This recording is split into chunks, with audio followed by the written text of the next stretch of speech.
درس نظامی کتب میں استعمال ہونے والی اصطلاحات میں سے ہے مطلق اور مقید۔ آج ہم سمجھیں گے کہ مطلق کیا ہوتا ہے اور مقید کیا ہوتا ہے اور ان دونوں کے درمیان فرق کیا ہے۔ مطلق وہ لفظ ہوتا ہے جس میں کسی وصف کا لحاظ نہ کیا جائے، اور مقید وہ لفظ ہوتا ہے جس میں کسی وصف کا لحاظ کیا جائے۔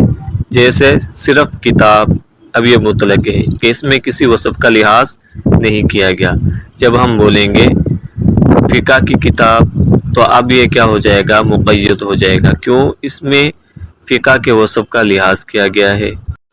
اسی طرح جب ہم بولیں گے صرف علم، اب یہ کیا ہوگا؟ مطلق ہوگا، کیونکہ اس میں کسی وصف کا لحاظ نہیں کیا گیا۔